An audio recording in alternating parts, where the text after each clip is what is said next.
Healthy వేలో cake తయారు చేసేద్దామా?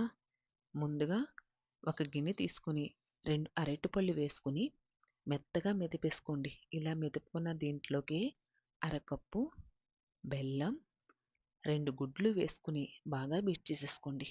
దీంట్లోకి బటర్ గానీ, ఆయిల్ గానీ వేసుకోవచ్చండి. నేనైతే అరకప్పు సన్‌ఫ్లవర్ ఆయిల్ వేసి బాగా కలిపేసుకున్న తర్వాత ముందుగా జల్లించి తీసుకున్న రాగిపిండి అరకప్పు, గోధుమ పిండి అరకప్పు, ఒక స్పూను బేకింగ్ పౌడరు, అర స్పూన్ బేకింగ్ సోడా, అర స్పూను యాలకుల పొడి, కొద్దిగా దాల్చిన చెక్క పొడి వేసుకొని బాగా కలిపేసుకొని పక్కన పెట్టుకోండి.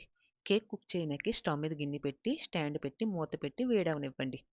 ఇప్పుడు ఈ బ్యాటర్‌లోకి మనకు నచ్చిన డ్రై ఫ్రూట్స్ కట్ చేసుకొని వేసుకొని, ఇంకొకసారి కలిపేసుకున్న తర్వాత కేక్ బౌల్ తీసుకొని అడుగున బటర్ పేపర్ వేసి ఈ బ్యాటర్ అంతా వేసేసుకోండి. దీనిపైన పుచ్చగింజలు, నువ్వులు కూడా వేసుకున్న తర్వాత ఈ వేడైన గిన్నెలోకి ఈ కేక్ బౌల్ పెట్టేసుకొని మూత పెట్టేసి 20-30 నిమిషాలు పడుతుందండి కుక్ అవ్వనకి. కుక్ అయిందో లేదో తెలియాలంటే టూత్ పిక్ ఒకటి తీసుకొని మధ్యలో గుచ్చి చూసారంటే అంటుకోకుండా వచ్చిందంటే అయిపోయినట్టే. వెంటనే స్టవ్ ఆఫ్ చేసుకొని పక్కన పెట్టేసుకోండి.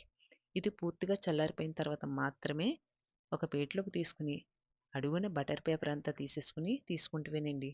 అంతేనండి, సింపుల్‌గా తయారు చేసుకునే పిల్లలకి ఇష్టంగా తినే హెల్తీ వేలో అరటి పండుతో కేకు రెడీ అండి. ఈ వీడియో నచ్చితే కనుక లైక్ చేసండి. ఇట్లు మీ గోదావరి అమ్మ ఛానల్‌ని సబ్స్క్రైబ్ చేసుకోండి.